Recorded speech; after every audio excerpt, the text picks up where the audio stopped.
So, yeah, I want to just talk a little bit about how I came about doing this work. And I can tell you it's all through experience. I had, up until 2008, I lived a pretty traditional life, very much through the lens of the third dimension, the 3D. Had a career for over 2 decades at that point in human resources, specifically in the area of talent acquisition. And I was sober in Alcoholics Anonymous for 21 years at the time, 38 years sober. And what happened is that my life went into a full collapse, like a full-blown collapse. And I had no idea what was happening. I had 10 life crises in 10 months. And everyone around me, including myself, did not know what was happening. And it was like what I'm going to refer to as my higher self was really screaming at me. But I didn't know any of this language. I didn't know all the stuff I know now, 17 years later. And it was like I knew something really big was happening. I just didn't understand what was happening. And it was quite a frightening journey. I ended up being in the dark night of the soul for a very long time. And it wasn't like I set out on this path to be conscious. Like I didn't even know what that meant. Years later, when I started working with my own coach, she said to me, she goes, "We need to move you from your head to your heart." And I go, "Why would I do that?" It's like it was all so foreign to me. Everything in my life was about labels, my job, my career, how much money I had, my retirement, the home I lived in, my community of sobriety, all of it. And when it got stripped back and I was standing there very raw, I had no idea who I was. And I think at that time I was 47. And I still was like, clueless. And I had some very, very, very profound experiences from 2008. And I kind of wandered by myself. At the time, I was 21 years sober, deep in the center of Alcoholics Anonymous, which is a wonderful program. And all of a sudden, I was having this experience where I was yelling at myself, telling myself I was not going to go to another meeting. I was going to feel all my feelings because I didn't realize that all the years of service work, I was going to serve others, but I wasn't dealing with my own emotions. And because I had a beautiful life on the outside, I thought, of course there is a God. Look at how great my life is, right? And then I spent probably 8 years just wandering kind of aimlessly, trying to pull it all back together.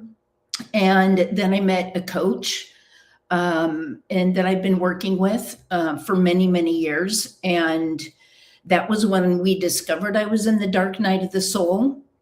And I went through a very dark period where I didn't want to hurt myself. I just didn't want to go on living. And I couldn't make any sense out of my life. I was doing all this changing on the inside, but yet I was still attached to the outer world because I kept trying to put it back together. And I did. I got my career going back again and money in the bank and all the things happening.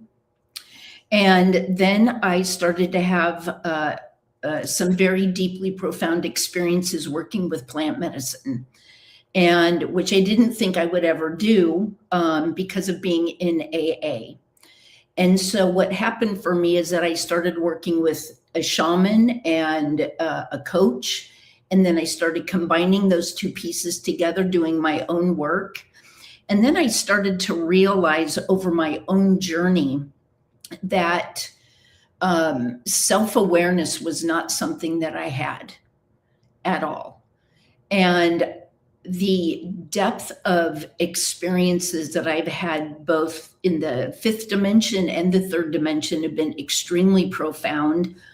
All of the frustrations that I had at work, I came to understand that those were very big gifts that I had.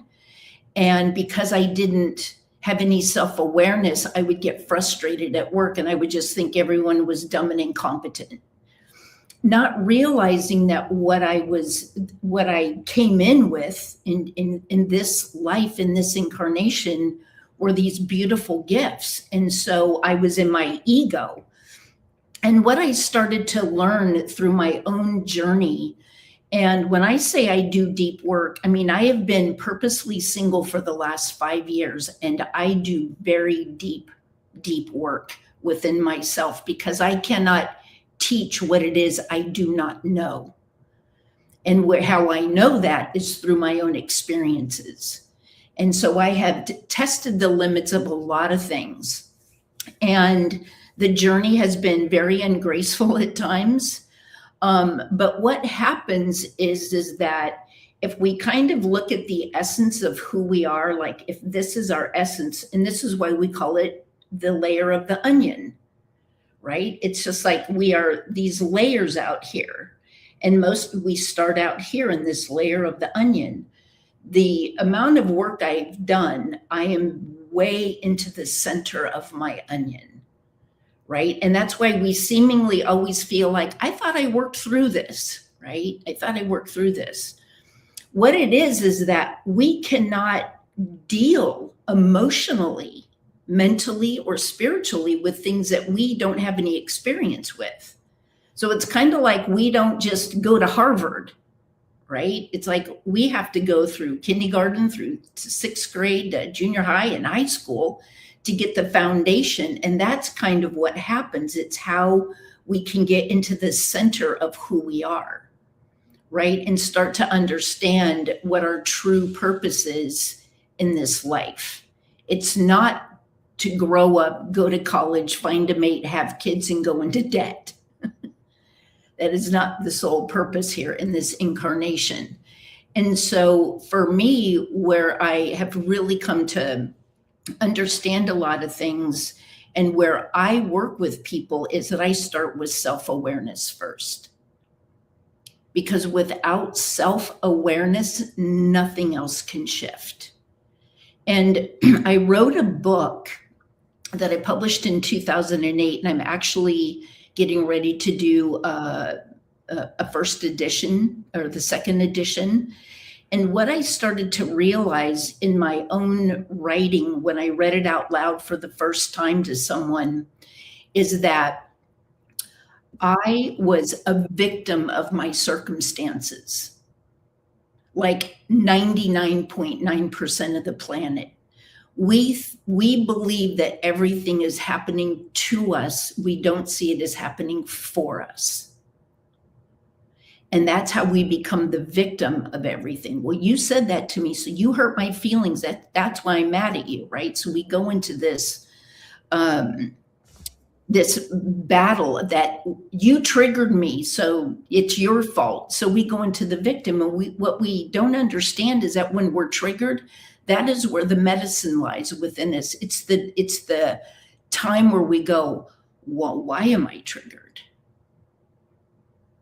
And then we have to start peeling that back. That's what shadow work is. It's understanding why I'm triggered by all these things, why I'm in judgment, why I label everything, why I need to control everything.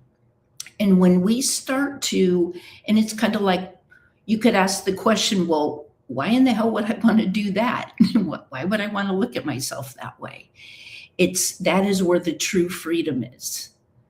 The true freedom is not being held in bondage of ourself by all of our programming, our conditioning, our patterns, the way that we were raised. And most of us don't ever question that. So therefore, we don't really know who we are. So this is a lot of the work that I do, because watching people, mostly women, I work with, because there's a huge disparity between men who are willing to look at themselves and women. It's kind of the nature of the beast, and I'll talk a little bit more about that later. But I work with mostly women, and to start to, when you help people to peel back the ways that they have viewed the world, which has got them to where they are in their life, which is usually not very comfortable. When they get honest, they're not comfortable, or their relationship is bad, or whether it's a relationship with the spouse, with their coworkers, with the boss, with their parents, with their siblings. Relationships are relationships. It doesn't matter what we label them. So it's really beautiful work when we step back and we start to go, oh, that's why I do that.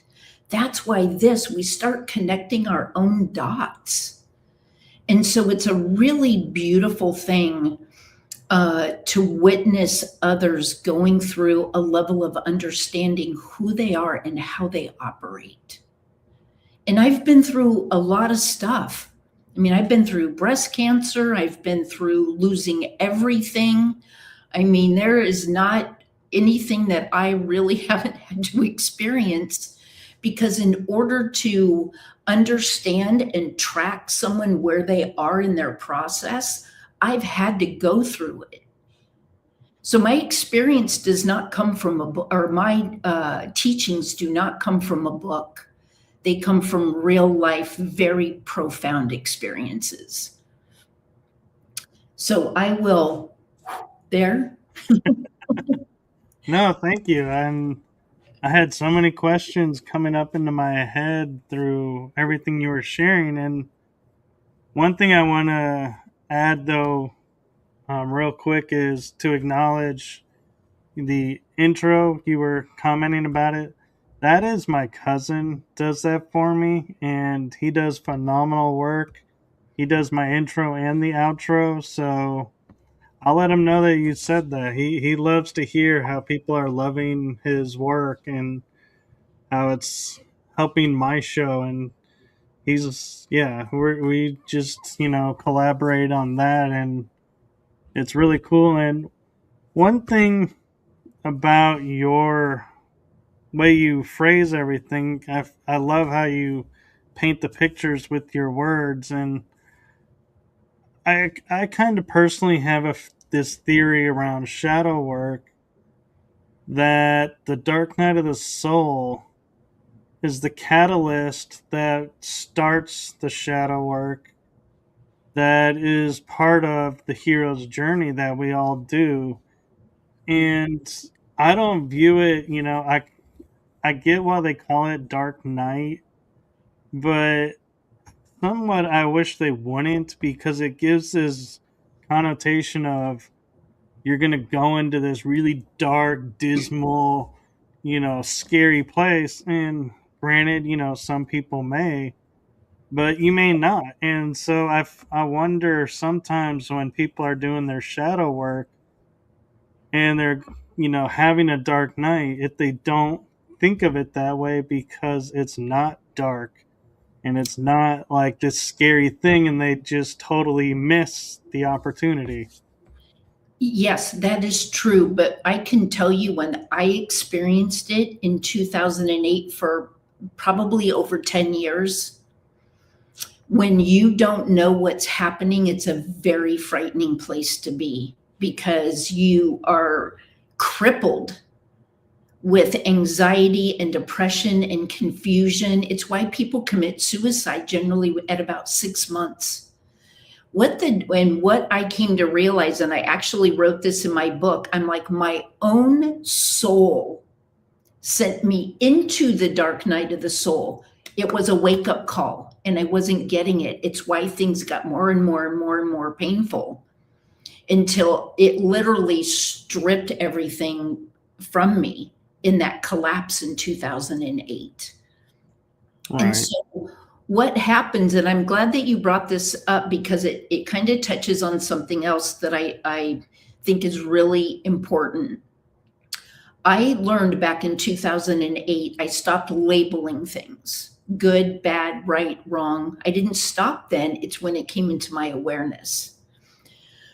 Most of us, and this ties back into shadow work, is that when things seemingly look bad, like during COVID, I sent myself to a trauma center for a variety of reasons. If people from the outside looked at me and went, "Oh my God, are you okay? And did you send yourself to a trauma center?" And then if I wasn't who I was, I would have gone into shame and some guilt around that. That trauma center was a catalyst for many things for me, including doing shadow work. So what happens is that our greatest teachings come from our deepest pain. Does that make sense? It does. So when we classify something as bad, oh, I have really bad behavior, I don't want anyone to know that about me. If it's your greatest teaching, it's something to be honored, not something to shame. Right? And this is really, really important. And the second we start attaching things to our behavior is when we start spiraling ourselves. And it's not, with all the wisdom that I have today, I can still make poor decisions consciously. And I'm like, there's the medicine is in here. You've got to find the medicine. And it takes me doesn't mean I don't beat myself up. But I often, and this is another thing that I want to say, is that it's one thing to visit an emotion, but it's another thing to live there. So I just visit bad places. I don't live there anymore. Right. Sense? And one thing too that I think is important to know from my experience about doing shadow work and dark nights of the souls is I view them as, let's say you have this pattern of going and getting, $1,000 in the bank that you call your spare money. Well, when you get 1,001, it's like, oh, I got to go spend that dollar. And, that may seem silly to people, but it's a pattern that keeps you from growing. And so you are at choice to go, well, that choice of, that dollar, bumming me out and making me have to go do this, that's not really hurting me right now. Yeah. And so you're at choice to go, okay, I'll look at it later. But then what happens is later, you may be where you're at $999 and you're wishing you had that $1 because you need to do something, and you go into the opposite of panicking that you don't have that $1. And that's the universe's way of going, you sure you don't want to look at this pattern that you have? And again, you can say no, it's not, I'm okay with it right now. But then eventually something's going to happen and you're going to be like, oh my God, I am in trauma overload. I am overwhelmed. I'm really swamped. I'm feeling like I'm drowning. And it's the universe saying, we gave you all these other options to lightly look at it. You said no. Now you're going to look at it our way. And it may be an extreme.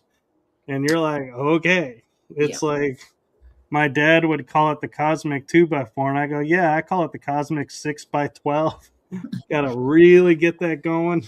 Yeah. And this is exactly why I start with self-awareness in my work, right? Because self-awareness means I'm going in, right? I'm going in, I'm looking at this. I'm not looking at it from the outward perspective. It's like we have to be the observer of our own life. So if we were to use your example of that dollar, it's like, it's not just a pattern. It's just like, it's where's the pattern? Where is that coming from? We have to understand, we have to get from the outer layer of our onion to the inner layer of our onion. It's like, okay, but we don't know what we don't know. I mean, I had a guide, I still have a guide, I still have a teacher. You know what I mean? And when we don't have the tools and the resources to understand, it's just like, this is why it's important to seek guidance in doing shadow work, because it's not only a pattern, but it's also a behavior. So we have to start to understand, why do I need to spend that dollar? Oh, well, let's see, it's because I grew up in a poor family and I never knew when the next meal was going to come from. Most of our patterns, conditioning, beliefs all stem from childhood. And when we don't get in and start to understand, oh, this is why I judge others, we don't come into a state of consciousness. We are running in the unconscious mind. And that is driven by all those patterns and behaviors. We need to bring them to the surface and look at them. And it's like taking a 50-gallon garbage bag, and our whole life we're just putting all of our stuff in it, right? And then we're just kind of dragging it around mentally, emotionally, energetically, and we don't even know why. And then we just kind of walk through life really heavy, really heavy. And when we start to unpack that, and we're like, okay, why do I have to always spend this dollar? We don't stop. We have to pause in life. We have to give space to start to reflect on, why am I making these choices? Because I want to right now. And sometimes that's where we start.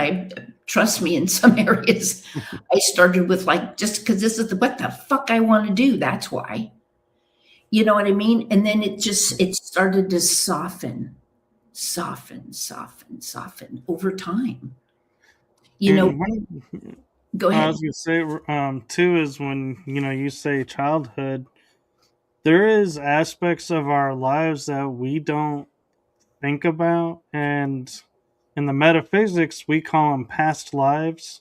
Mm-hmm. And patterns of behaviors that have, existed in our DNA from past lives comes up and shows up in today's world. And, it may be, like you were saying, with the example of the dollar is, because you didn't know what you had. It could also be, you were the peasant family and that dollar was all you had. And so you held on to it maybe. And that's why you didn't include it in this. This was your fallback. Yes. Because you needed just in case. And so now, today, you're not in that kind of life. You're not in that environment, but your mind doesn't know it. Your soul doesn't know it. Your soul just says, hey, we got that dollar.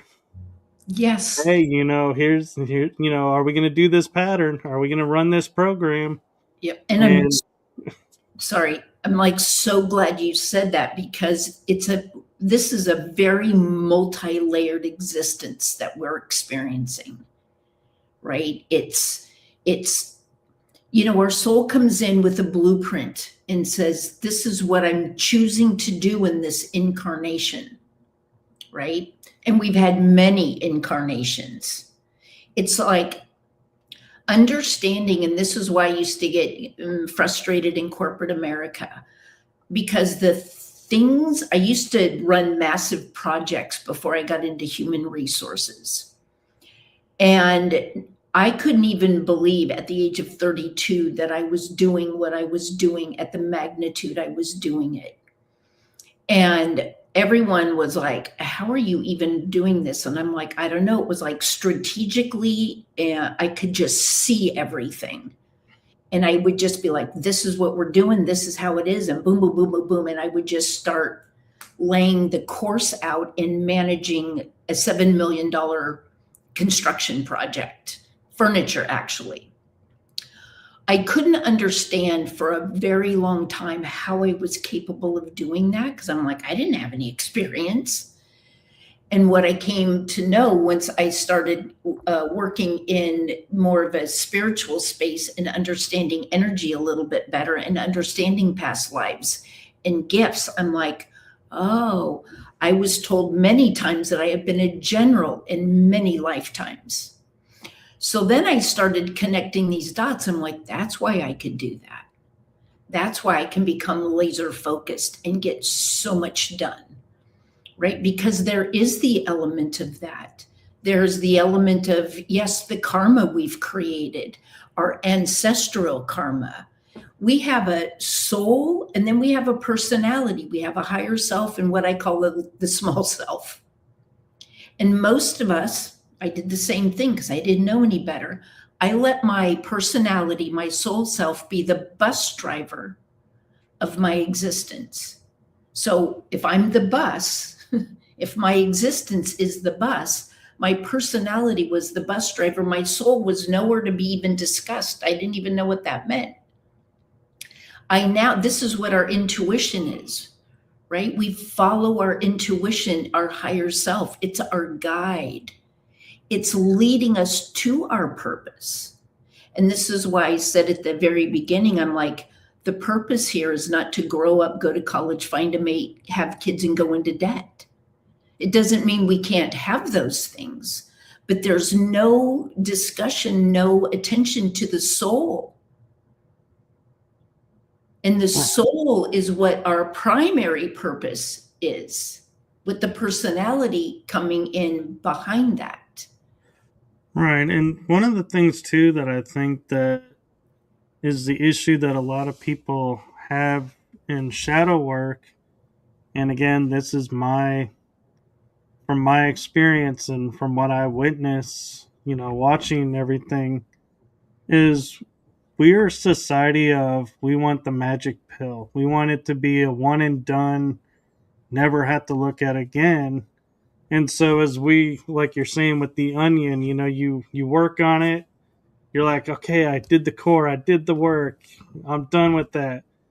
And then it shows up again, and you're like, well, maybe, I didn't get to the core. Well, I'm getting to the core this time. And it shows up again. People are like, that's it, I'm done. This isn't working because it doesn't fit the program that we've been taught. Yeah. You look at it, you do it once or twice, that's it. If you keep repeating, you're not doing it right, so you just quit. Yeah. And the other factor that I think people don't realize is there's the gift of, say, you're in a situation where you have a friend that comes up to you and says, hey, I have this extra money, what do I do with it? And your program is kicking in and going, hey, he's got the extra dollar. Should we tell him, to save it? Should we tell him to go spend it right away, get rid of it? Well, that's still your program, but you instead go and say, hey, what do you think you should do? And you flip it back on them.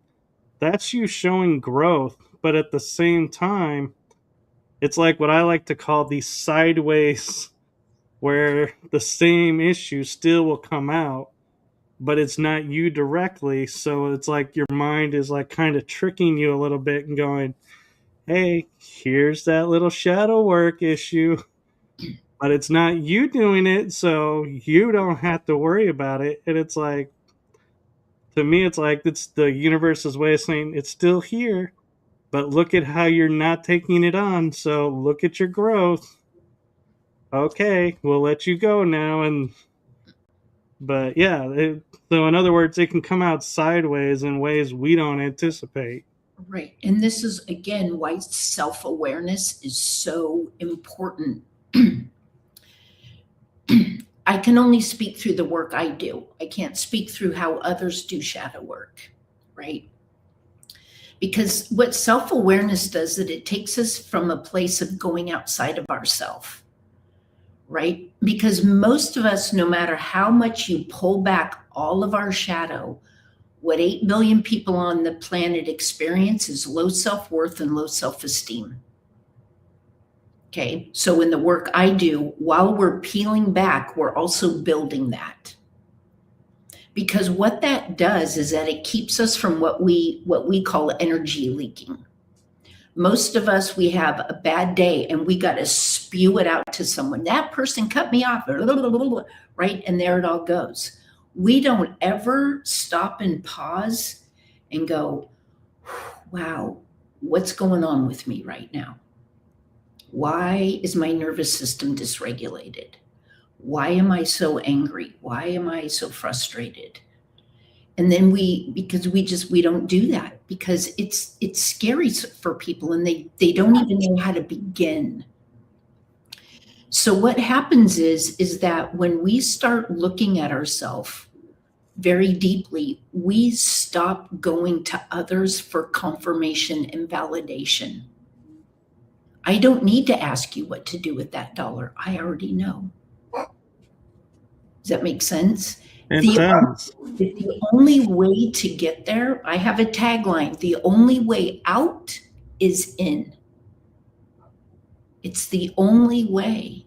And what happens is that, yes, our society teaches us, again, we're funneled like a herd of cattle.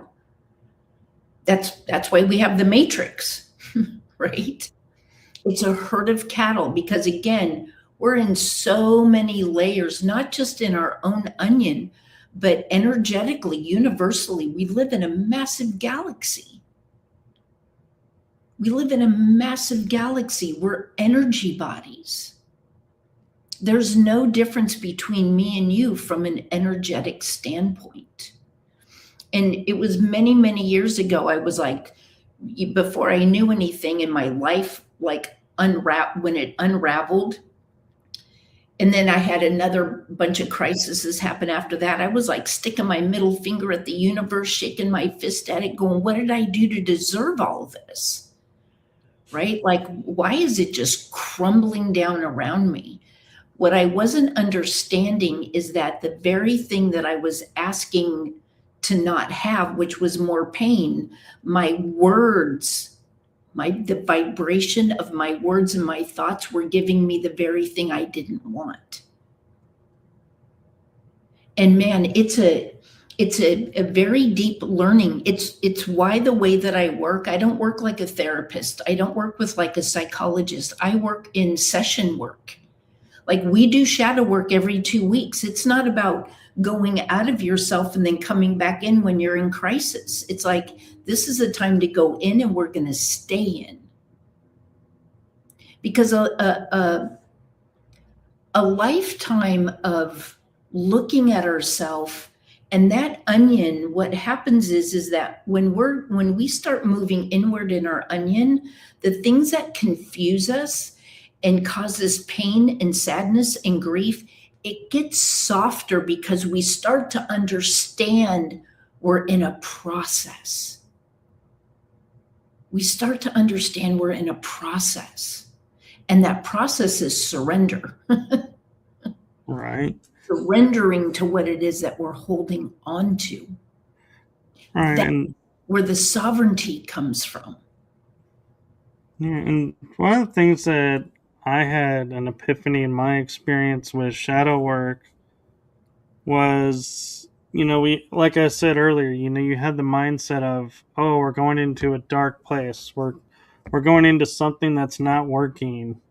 Oh, we have to go within, to work on this.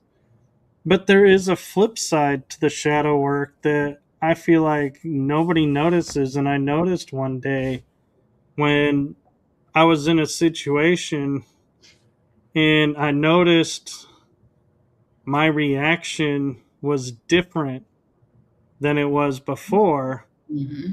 And I was like, and when I realized that, I sat down and I was like, wow, I made progress. I didn't react the same way.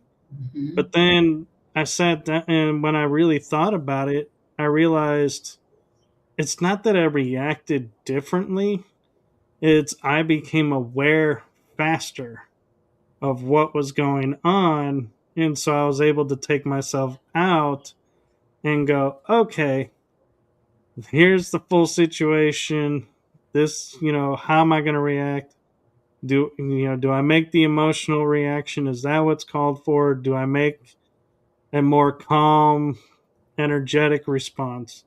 Yeah. And I know it sounds like I'm going through a long, lengthy process, but my mind can do it really fast. And so it may look like 30 seconds to you, but my mind, it's like I've gone through several minutes of contemplation Hmm. and played out all these scenarios and was like, okay, this is the way that we need to react.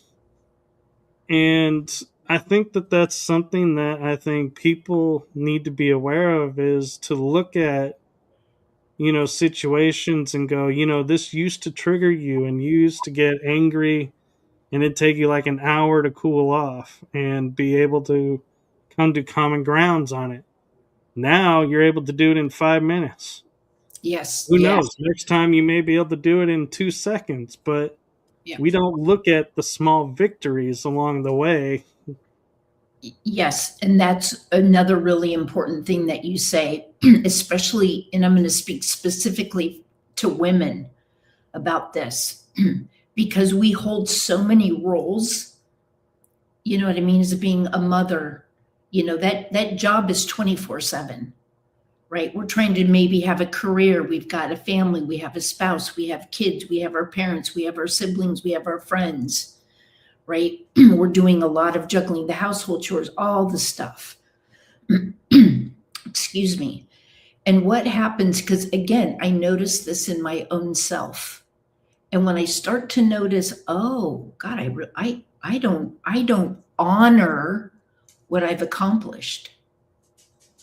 I wrote a book. I didn't honor it. It was like, check it off the list. Oh, wow, I went through a massive, deeply profound experience, many of them, in which I had a full name change. I just checked it off the list. We don't honor, and this is why, because we live so quickly and so fast, we live in a world of instant gratification.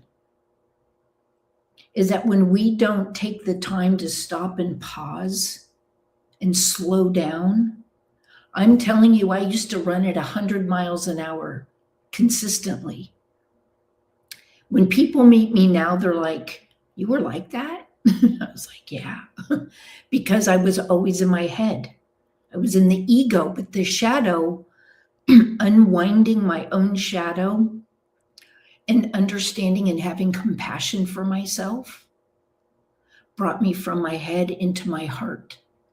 So things, I can get frustrated at someone, but I get frustrated. I don't stay up in my head and just start analyzing them. I'm like, they're on their own soul's journey.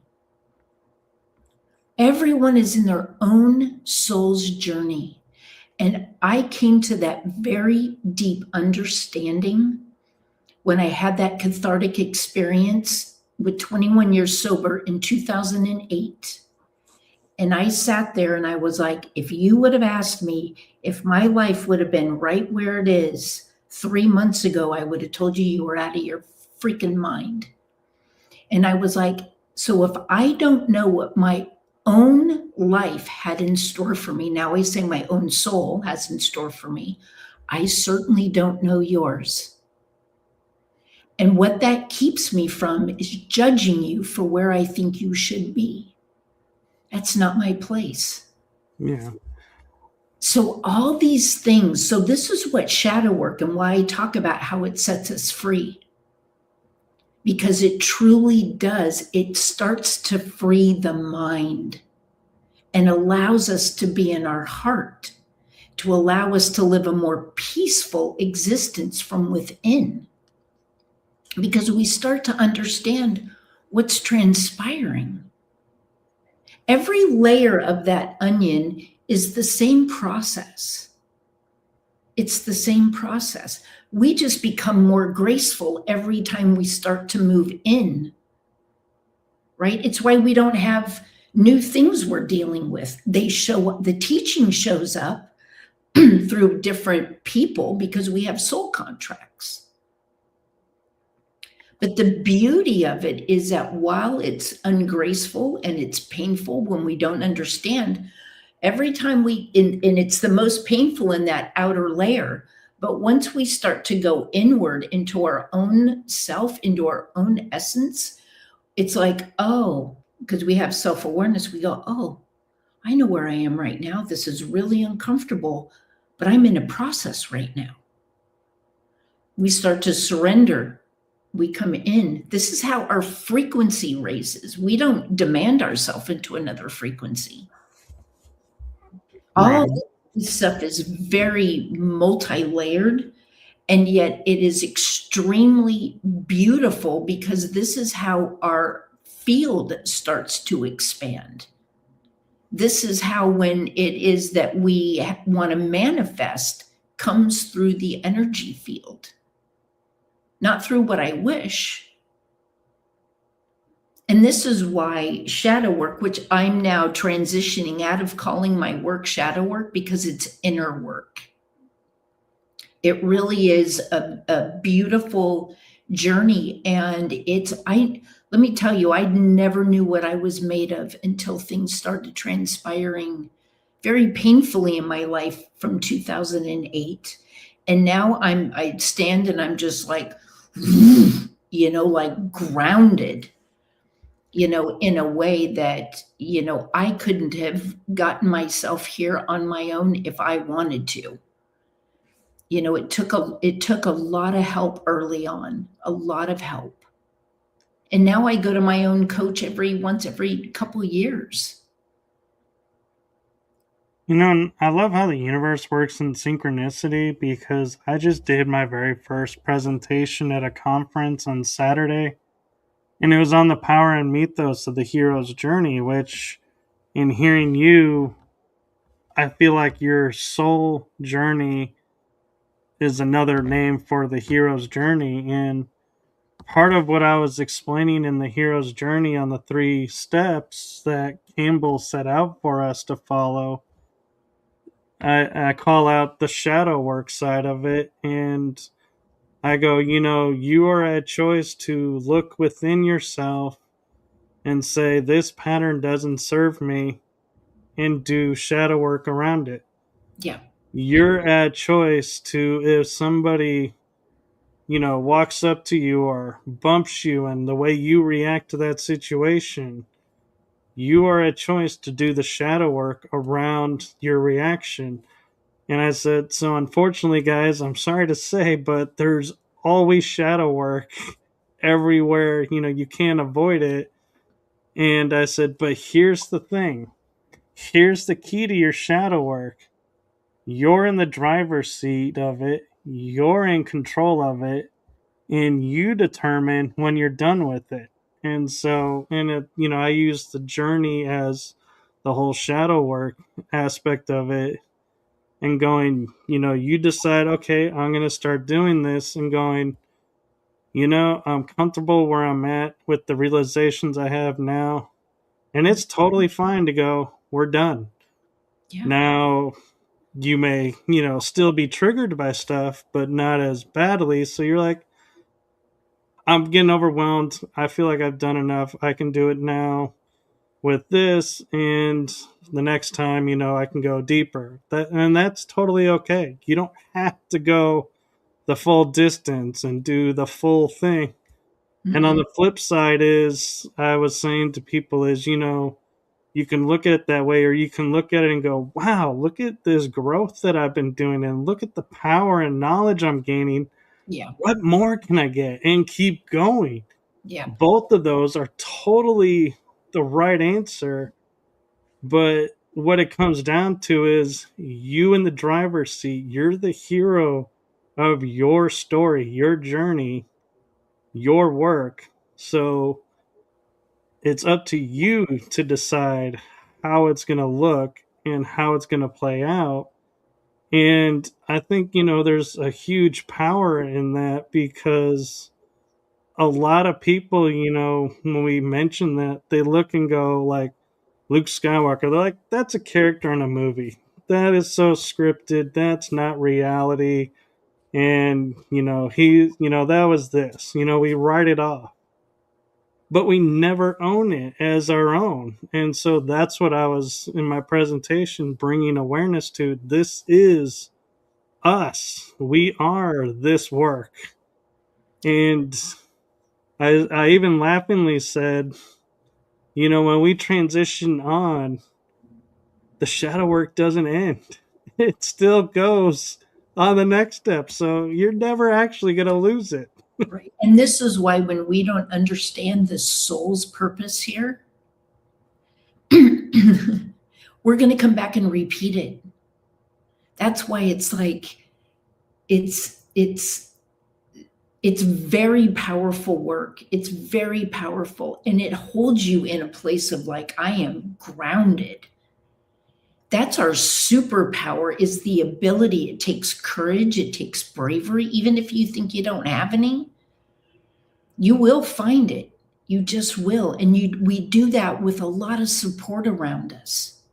Not people who, who we surround ourselves with is very critical.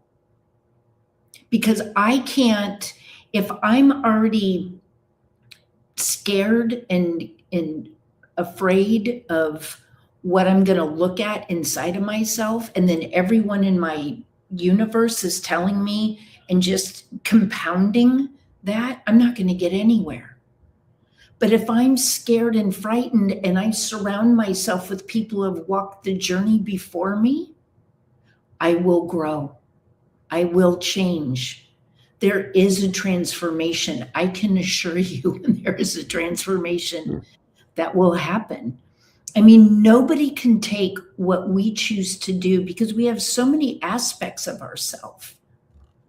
We have so many aspects of ourselves. We're a caretaker, we're a lover, we're a warrior, we're a business person, we're an artist, we're a musician, whatever those are, and they want attention. Most of us just go outside of ourselves consistently. We don't ever know who we are. And that was the journey I was on, because I didn't know any different. Now I do know the difference. And one of the other things too about the the shadow work is there's an aspect that I gained from my experiences that really freed me and opened me up to where, to me, like dark nights, I get excited now about them coming. And it's actually two-faceted. Is the first facet is, I know going into it, I've already done shadow work. So if I've done it once, I can do it again. Mm-hmm. And the other thing is, I look at it and I go with the mindset of, what am I going to learn from this? What am I going to unlock and awaken in this process? And what's going to be on the other side of this, And it's like a little excitement. And I'm wondering, do you ever feel that too? Like, Yeah. bring it. I want to do this now. I want to know what's coming. I have, yes. And sometimes it depends on what's coming, because there are, I'm very much at the root of things for me. And they're big. They're big. They're very ancestral. So they're big, that I won't go into. But a couple weeks ago, I was just like, I want to fucking destroy something. Like I was in that kind of energy, because it was so big. I wasn't sure I could hold it. And I nurtured myself, is what I did. Instead of calling people and going, oh my God, you were right, because that's what we do when we're stressed out, is that I gave myself a lot of nurturing. I nurtured that inner child, because this is where the root of our stuff comes from. I was having to comfort myself.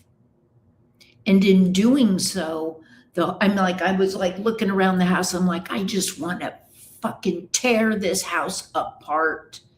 There was so much energy inside of me. And I knew what was happening. And so I was able to walk myself through. I couldn't have done that in the outer layer of my onion, I could assure you. But I'm in the center of the onion with the wisdom to know I'm in the center of my onion. I'm in the root. And I woke up the next day and I was like, oh, I felt like a totally different person. I was like, because I surrendered to what was transpiring for me. And that's what it is that when we surrender energetically, we're moving into a higher frequency. That's what happens. And it's beautiful.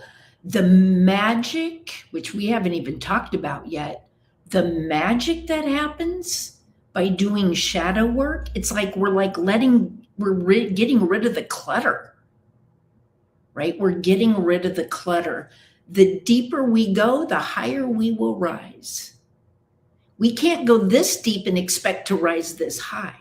It's in direct proportion.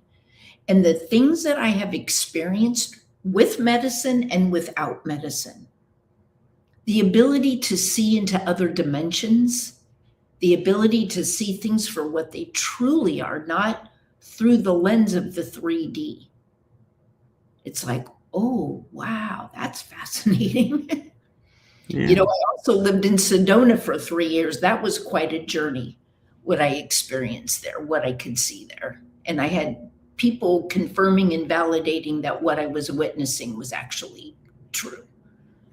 And that takes us into a place of fun and playfulness versus just being in this heavy, mundane 3D energy that's very dense.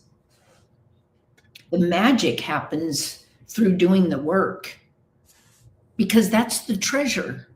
That's the treasure. You don't just get it because you wish for it. You get it because you've done the work. That's the beauty of this whole thing. Right. And I don't mean to interrupt your train of thought, but I just wanted to point out as observation that we are close to the hour. Do you have time to go a little bit longer and answer some questions? Yes, I would love to. Okay. I just wanted to ask, so to be time aware. Well, I'm going to shift over because Sierra's Dreams asked a question earlier, and I personally, I'm not going to throw any comments or anything into it because I'm not sure what she's asking. So I don't want to confuse the situation, but you may. She's asking, do they call that metacognition? What is they? I think she's talking about people in general, or the medical field, or thinkers. I can't really answer that because I'm not really sure what it's tied to. This is the place that I operate from, and why labels are not part of my process.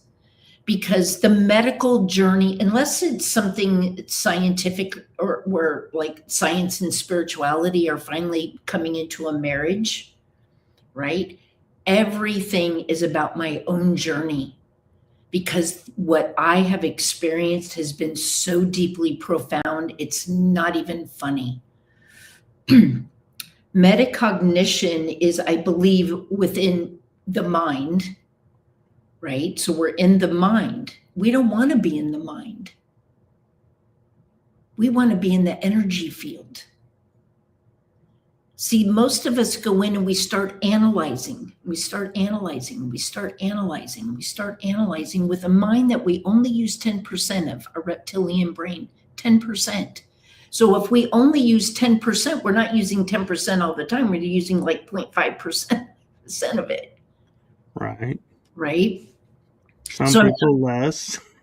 Some people less. And that's their journey. It doesn't mean we don't get frustrated over it.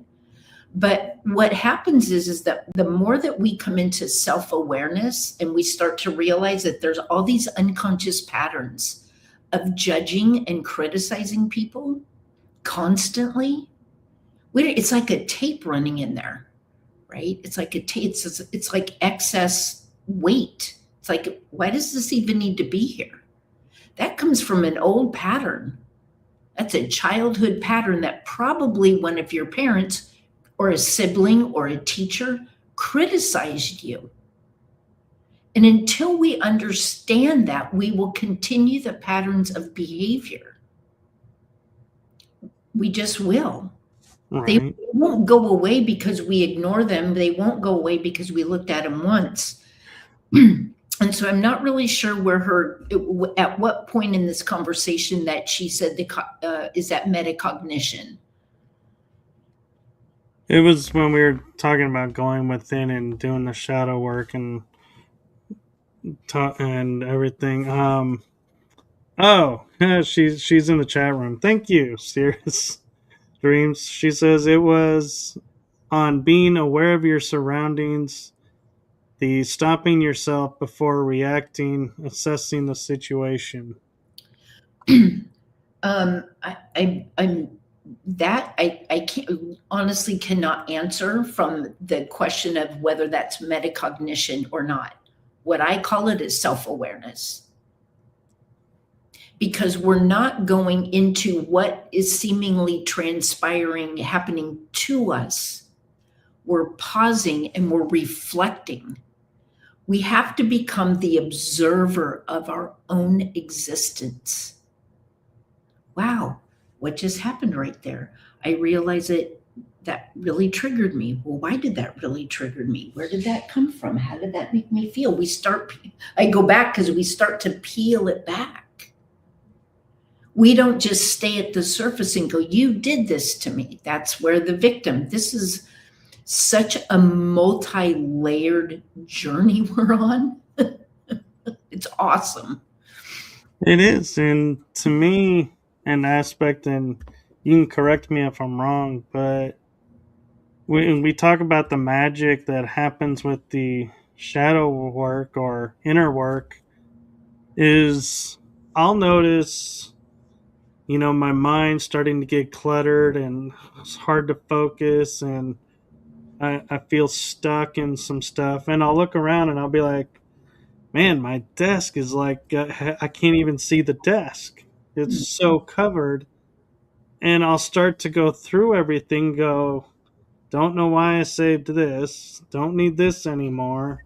This isn't serving me anymore. Oh, yeah, I need to hold on to this for this. And next thing I know, my desk is like really clean and neat. And I'll sit down and I'll be like, oh, I need to do this. And it's like my mind is able to focus, and that super awareness like comes back and it's like kicks in. And so I'm wondering, is that kind of what we're talking about with the magic of the shadow work and the work within? Is we're decluttering our space so our mind is decluttered, and therefore what's inside of us is also being decluttered.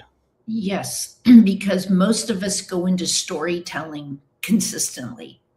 What this person did and what they said and how they made me feel, and then what my mom did to me 10 years ago, and then my boy, it's like just all these tapes running. When that's happening, there is no space for what's in front of me in the future. We're not creating our dreams, our desires, a life that we want, and looking at that because we're so busy being in the past. It's like sitting in your car. The rear view mirror is this big for a reason.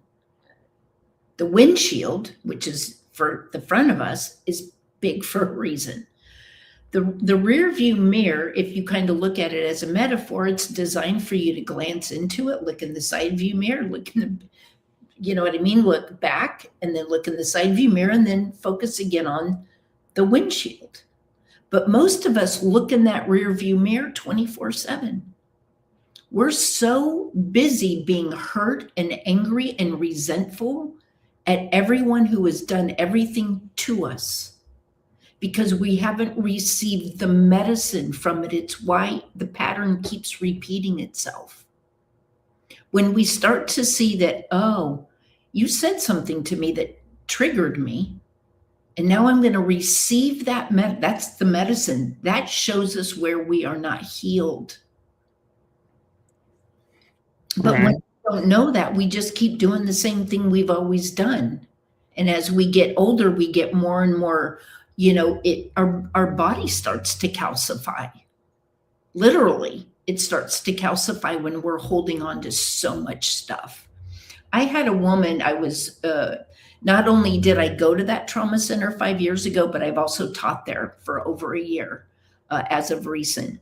And there was a client that sat there. Some of the women happened to be were recovered from drugs and alcohol, even though that's not what the center was. And the one particular woman said, I don't relate to this conversation about drugs and alcohol. And I turned around and I looked at her because I had been watching and witnessing her. I said, drama is as big of a toxicity and an addiction as anything. And she was like, and I said, yeah, because we don't realize of these things because we don't have any self-awareness. Right. And one thing I will say, because I went through QAnon, or not QAnon, Anon, and don't know why I said QAnon. Al-Anon? Al-Anon. Thank you. And one of the things that surprised me is, as much as for building hope as it is, I left there feeling void of hope, because their biggest message is you always have to keep your guard up. You always have to be watching, because this is not ever going to heal. It's never going to go away. And I was like, that's a shitty way to live life. What the hell are you telling these people? And I was like, no way. And I was like, I never went back, because I was like, And I joined another organization that was building men to communicate better and share their feelings and everything. And I thought, this is really great. But then again, the message was, if you're addicted to this once, you're addicted for life. And I was like, I don't buy that script. And I'd always be butting heads with them, because I'm like, if you do the shadow work around why you're having that addiction or that issue, you can change it, and you can heal from it and move on from it. You don't Yes. have to be forever labeled by it. And I find, how do you handle when you hear people saying, "Oh, I'm addicted to drinking, and yes, I'm 10 years sober, but I always have to be on guard. I can never go here, because I'm always going to have that temptation, and I'm always at risk of faltering back and into that pattern." But nobody wants to go, well, rewrite the pattern. Right. It's because, and I can tell you this from spending 21 years deep in the center of Alcoholics Anonymous. I mean, I was like a staunch sponsor because that's how I was sponsored. Like, you don't do anything outside of AA. That's not going to keep you sober. I mean, I was just like, boom, by the book. And I had that experience when my whole life fell apart in 2008. It went into a collapse, and all of my friends abandoned me. It's because they were afraid that I was going to start drinking, right? Because that's where we go. I've lost a lot of friends who subsequently went out and tried to do it another way. So I understood that AA is not designed to deal with trauma. It takes you into behavior. Otherwise, 80% of those with 10, 15, 20, 25, 30 years of sobriety have one massive crisis happen, and they go back to drinking. That's what happens. And this is what I learned when I had a very cathartic experience with my higher self screaming at me in 2008. You are not going to go to another meeting. You're going to feel your feelings. Because I didn't realize at the time that all the service work I did by serving others who were in a seemingly much worse place than me, I wasn't dealing with my own shit. I wasn't dealing with any of it because I didn't know. And it was like my higher self. And I was like, oh, wow. I have not been to a meeting since that day. That was 17 years ago. And on February 7th, I had 38 years of sobriety. Most people would never have gone and stayed sober through the shit that I went through. But I knew something spiritually. I have what's called claircognizant. So there's clairaudient, clairvoyant, and there's claircognizant. Claircognizant means you have a sense of knowing. You don't know why you know shit, but you do. And I knew that something very profound what was happening. And let me tell you, I was hanging on for life because I had no, if I wasn't doing the fellowship and I hadn't found my tribe yet, I was just like, whoa, shit. It was scary. That we weren't talking about consciousness and self-awareness and the shadow and the dark night of the soul the way that we are now. And so what happens is that if you were to, I know that I will never drink again because addiction is very different than alcoholism. Okay. And I'm not going to get into that, but they are not one and the same. But what it is, anytime we seek anything outside of ourselves, we're soothing ourselves. We're soothing ourselves. And sometimes we need to do that until we don't anymore. We just don't. I can tell you I've had my own experiences with that. And I'm 38 years sober. I've had my own, and I'm like, okay, what am I learning from all this? What am I learning from all this? Because this is where the wisdom comes in. It's not by avoiding it, it's by experiencing it. And this is why we don't shame ourselves when we experience things that we think, oh God, I shouldn't be doing that. Yeah, maybe we shouldn't, but we are. Yeah. We are. And we have to embrace all of ourself. The good, the bad, and the ugly, and everything in between. That's what makes the magic. That's what makes the magic. Well, I think too, one of the things that I like to notice when I go to like where you sit down in these groups that shares things and everything is I start to notice when I'm people watching, there's like two kinds of people in the groups. Is the people that are there just because they want to feel like they belong and they're just going through the motions. And then you get the people who are, oh, you had that trauma. Well, wait till you hear my trauma. And they all start trying to one up each other to, like there's a prize of you get a gold medal for the biggest trauma of the night. And I always find that funny to watch. And then they'll come to me and and they'll be like, so what are you doing here? And I'll be like, well, I'm just here just to see where I'm at in my life and how I'm doing right now. And they're all like, a lot of times they'll just be quiet and be like, I don't know what to say to that. Because I'm like, yeah, I'm not there to engage something. I'm not there to engage, somebody's story. And where I'm kind of going with this is I don't like when you go to places and people will open up and say, I had this experience and, this is how it impacted me and this is what it made me feel. And they go, well, that experience had to be made up because that doesn't sound real at all. And if you're not going to take this seriously, you can leave. And I'm like, the dude is sharing their experience. Why are you judging? Were you there? No. So how do you judge what you never saw? And I think that's an issue too that's at the core of a lot of these groups that say they do shadow work is everybody wants to judge by their experiences, other people's experiences, and going, Oh yeah, that's a good one. I remember when I had that happen. Yeah, I know what you mean. Or that can't be real. Are you sure that's what happened? Are you sure this is real? Yeah. Yes.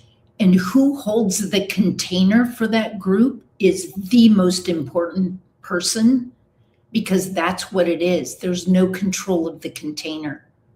It's interesting that you bring this up, because one of the things that I just created is an 8 week series. I may move it to 6, but right now it's 8. It's a free series for, it's unfortunately and fortunately for women only. Doesn't mean I wouldn't create a men's group, but I don't work with men and women in the same container. The reason I don't is because we have different issues, and men need to feel safe in expressing their true emotions and getting into their own trauma. And that's another topic. And women, because women roll their eyes at men and women do a lot of things, women have their own issues. And that's why I do not put men and women in the same healing container. So that way it gives both sexes, if you will, the opportunity to really be vulnerable and feel safe.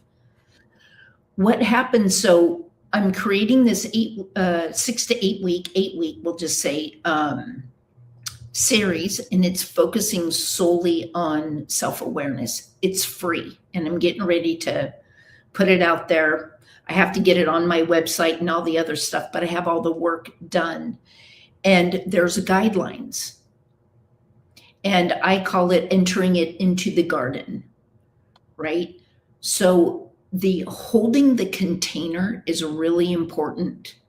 How someone, the facilitator, holds the container for the depth of work that is happening. And every woman, this is a guideline, every woman is responsible and only responsible for her own garden. Because when people start telling other people about what they think they should and shouldn't be doing, when they really don't know what's transpiring, because we don't know what we don't know, Michael. So we may have grown exponentially, but in the big scheme of what's transpiring, we don't know. Just like even in all the wisdom that I have gained from all I have been through, I don't know if I'm still far away from, you know what I mean? And so sometimes people see a little bit of depth within themselves and they think they've arrived somewhere. Now, when you're someone who has more experience, so it's the difference between, I'm in 6th grade right now. It's not about intellect, it's about experience. So if everyone's in 6th grade right now, but I'm in 12th grade, I'm the only one that knows that you're in 6th grade. Does that make sense? Because this is why a parent's a parent and a child is the child, because the parent's already gone through it. Right. It's the same thing. It's trusting who your facilitator is. And if it's not, if the container is not held in sacredness and responsibility, it can really cause some damage to people. Yeah, and one thing I've noticed is doing my own shadow work as long as I have, and going through the process of my life of thinking I was broken. I learned all these healing modalities, I learned all these different techniques, and did a whole lot of work on myself to one day wake up and realize I'm not the author of this, so I'm never going to fix it. So I'm only responsible for my part, which has been fixed. And to just wait is, I have a dear friend of mine who she goes and she's working with a group of women, and they go and they do, like you're saying, they do the work of letting go of things. And I mentioned to her, I said one day, and I said, it's great that you're doing this, but have you ever thought of if you could find a guy who can become like a statue and you can just unload on, but that person won't take it on and won't take it personal and can just wipe it off. How, that could be another level of healing. And Hmm. she said, well, that'd be great if you knew anybody like that. And I kind of just was snickering. I was like, well, I can do that. And she's like, really? I'll ask him, and because to me, it's like, it's one thing to say, okay, you had this shadow of, seeing this guy doing this. But visualizing it, you're putting yourself somewhat into that trauma state, and you're putting yourself at risk of getting stuck in the story again. Hmm. Whereas if you have a blank person, you can go, at first you'll be like, well, I really can't yell at him because he didn't do anything. And they're like, well, just say to him what you want to say to the other person that you're afraid to say, Yeah. because it's not that person. And you're allowing that space to let it out. Hmm. Is that actually a benefit, or is that something of maybe overstepping and kind of putting yourself in a situation you shouldn't be putting yourself?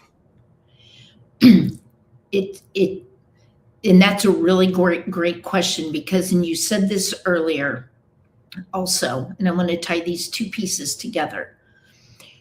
8 billion people on the planet perceive the world through their unhealed lens. Okay. Take that in for a moment. 8 billion people on the planet perceive the world through their unhealed lens. So that means if I go to you for advice and ask you something and you're not healed in that, or you have your low self worth, your low self esteem, you're jealous, you're envious, all the things, you're insecure, you're going to reflect back to me your own shadow. Does that make sense? It does.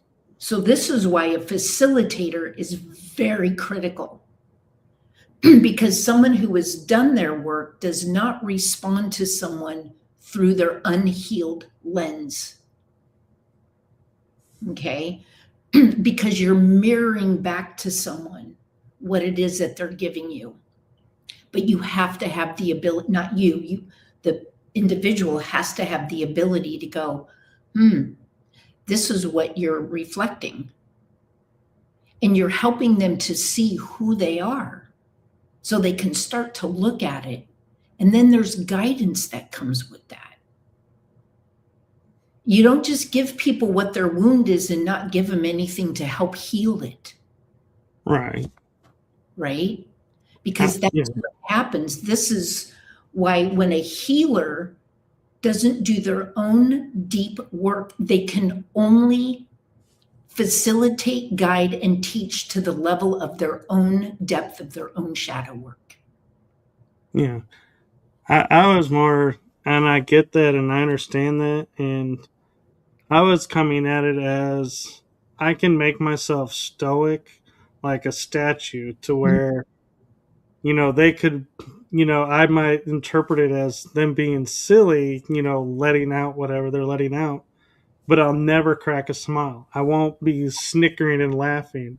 I just stay straight faced.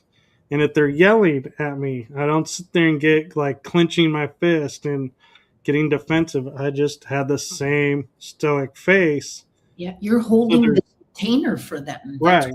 you're doing. Yes, yes, it takes a big skill to be able to do that without it penetrating you energetically and Right. or emotionally, right? Because when someone's coming at you with that force, I mean, I worked at a women's trauma center, and sometimes, a lot of times, I bring humor into things because it's important. I mean, I would have someone arguing with me and resisting, and I would just be like, one of us has to have the wisdom to know the difference, and it's not you. You know what I I mean? like that. Yeah. Because people are in their trauma. It's like you have to help them see what it is they cannot see. Yeah.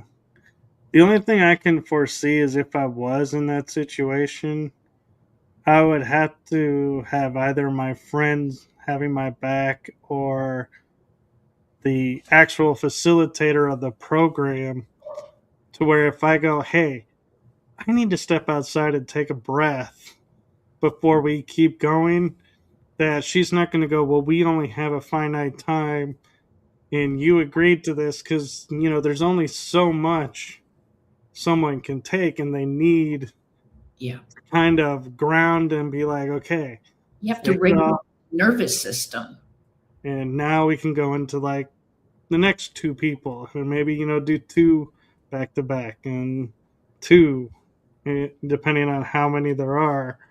But I would be like, nobody could stand there and go through like 10, 12 women going through their thing and be like, at the end of it, going, okay, I'm done. There's going to be cracks forming. There's going to be like moments where you're like, I got to stop reacting. I can't take this on. This isn't me. Because you're just getting bombarded, and eventually it cracks. No matter how good you are and how deep you are in your shadow work, there is a point.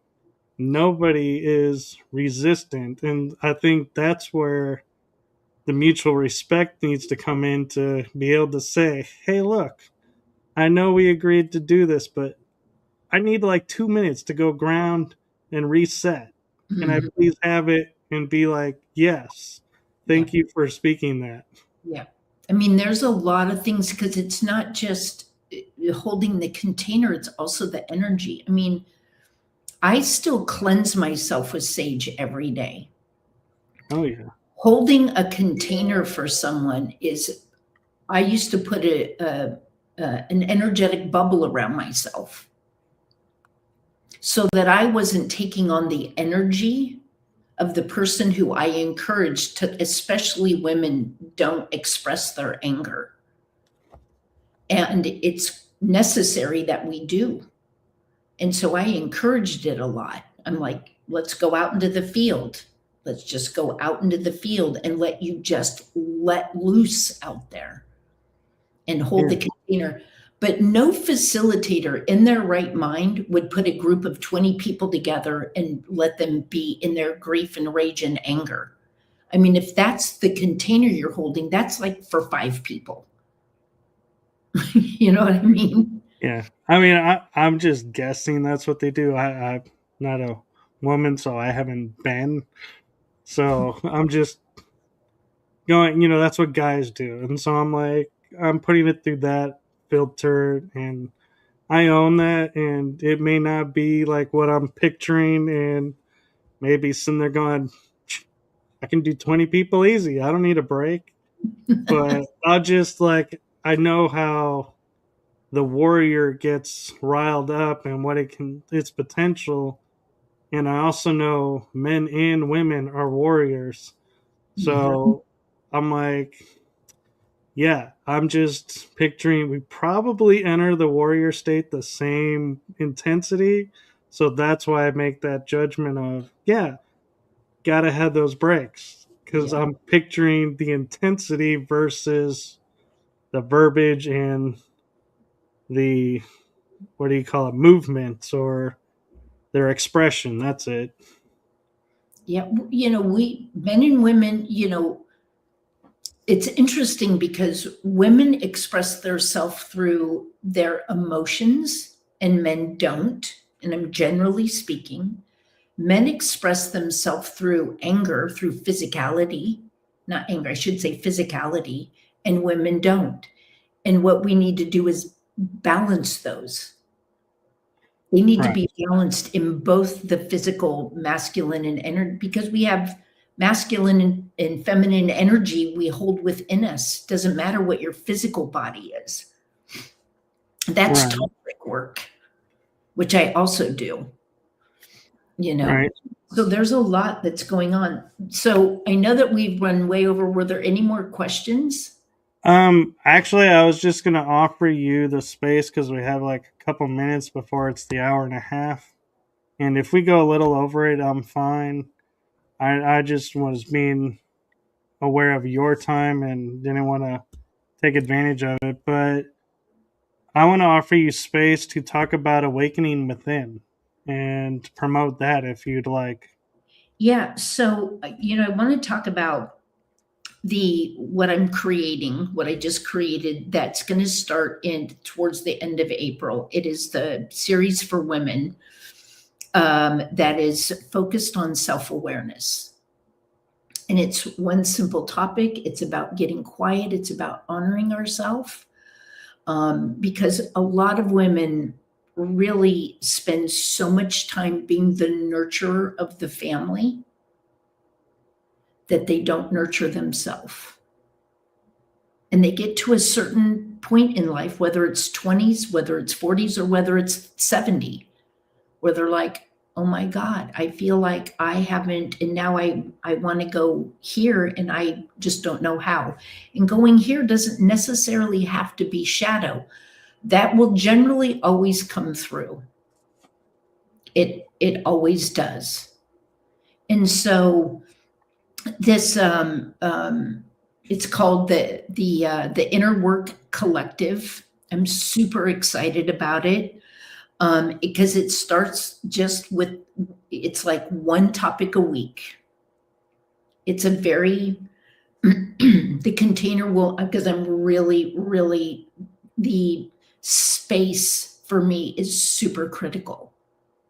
How it's held in reverence, how it's held in sacred communication, and how it gives the opportunity for everyone to look at themselves. Versus now I'm coming into a container and now I'm just going to fix everyone. It's like, do you realize that you're bringing your shadow into the group now? Because that's what people don't see. This is why this work is so important and why I love it. I get super passionate about it because I've seen how many women have shifted. I have had more women come to me, several of them working with me, that were licensed psychologists with a practice. And they were like, I've never looked at myself like this, let alone taught my clients how to look at themselves. And for me, and that, even though there are tears and there's anger and there's resentment and there's lack of forgiveness and all the stuff, eventually, because when we start to release that out of our body, we just start to feel better. We just start to feel better. And that is why I love doing this work, because I've seen and I've witnessed, not only in my own life, but a lot of women's lives, lots of women.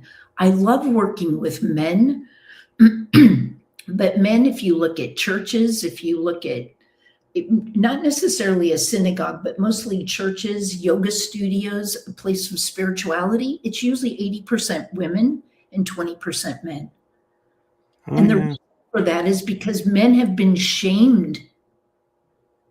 They've been shamed for showing emotion. And I'm like, for me to look at a woman in a trauma center that I worked with, and I did shadow work with them, I was like, you've been speaking about all these things, whether it was your husband or men or just whatever in general, about how they treat women and all the things that you have shared with me. I said, now let's look at how you're raising your son. And it was like, and I said, yeah.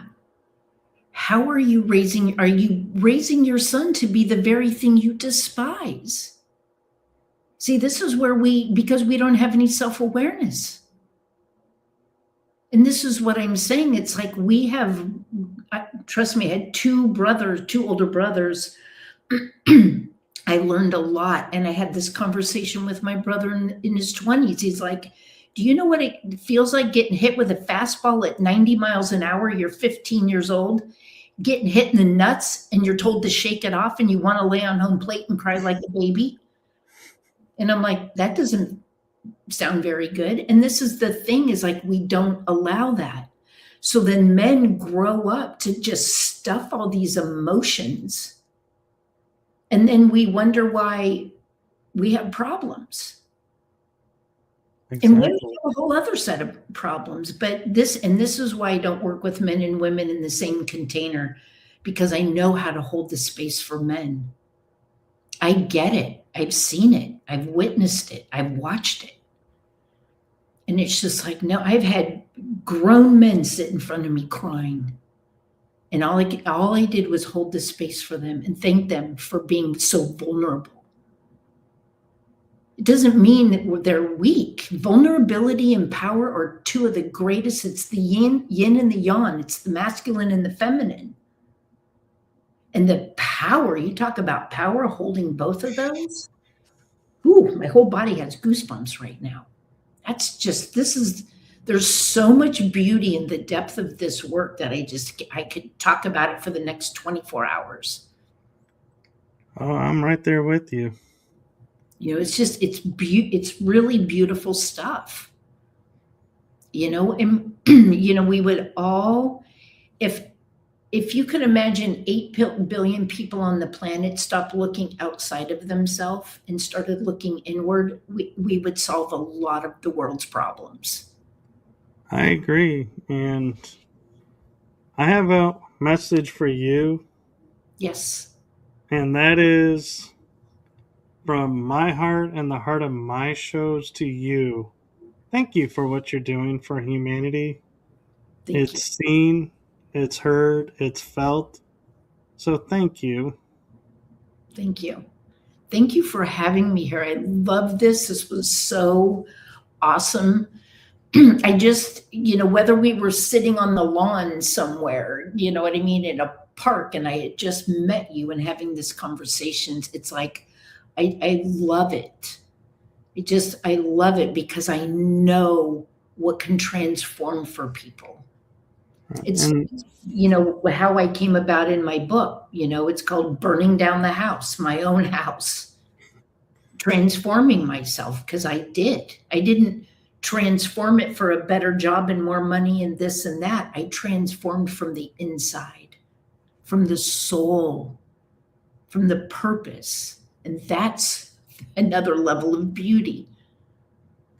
yes, and so I will offer to everyone watching this, please like, follow, subscribe, and comment, because you never know when India may make another appearance on the show. And also, to India, do know, if you ever have something come up and you're like, ooh, I'd really like to promote this out or anything, feel free to message me, and we'll see about bringing you on and having you back on. And because I think this is the type of conversation that there's magic even in having the conversation, and the two perspectives of us, although it didn't look like it, being opposites, we kind of were incongruence the whole time, Mhm. with a little bit of here and there, but that's just from our own personal experiences. I think there's a lot of magic that people can get out of this. And so if you're open to it, I'd be open to continuing it and having you on again and doing like a part 2, or Yes, just I would really love that. And two things I want to say in closing. One is, if you want to contact me, you can reach me on my website, which is indiazoe.com, just indiazoe.com. The second thing is that I want to say thank you for not only doing your own work, Michael, but also creating this platform. It's a donation-based platform, which means that you have no expectation of what it is that you're doing. You're being of service. You're opening the container, which is so helpful for all of us. So I just from the bottom of my heart, want to say thank you for that. And I hope you continue on in this journey with this show for a long time. And I would be more than happy to come back. well, thank you. That means a lot, because what people don't realize is I share this, and I probably shared it with you, is my goal. I did share it with you, is my goal is when I bring guests on my shows, my agenda is one agenda, and that is to put them in the best of light and to help them get their information out. And so it means a lot when I hear the guest saying, "Yeah, this was so comfortable. I felt so safe here, and you did, thank you for creating all this," because that's my goal. That's what I am work hard to bring, and so I really appreciate hearing it and seeing that it is seen, and so thank you for that. Yes, you're quite welcome. Thank you. Thank you. It was a beautiful show, and I really appreciate it. And so with that, we are going to say goodnight. And normally I have a little quip about hope, but I'm actually going to end tonight's show with an observation. And that is to you, India, when you talked about putting and doing your work on yourself before everybody else, I thought that was a beautiful way of bringing people back to the reality of the first rule of medicine that the ancient Greeks created for doctors is physician, heal thyself. Mhm. We've forgotten that and lost that throughout the years and have been taught it's selfish to take care of yourself first. And so thank you for putting it in such a beautiful way of saying healing yourself first is not selfish. It is key. It is important. And I think that's why a lot of entities or forces or whatever you want to call them that are acting outside of you are pushing you to saying, "Oh, don't do that," because it takes away the control. Yeah, that's a whole other topic. Oh yeah. All right. So You have to run now because we're like almost 45 minutes over, yeah, but I I appreciate it. I love it. Thank you. Thank you to all the viewers. I really appreciate it. Have a blessed evening. And thank you. yes, thank you. Good night, everybody.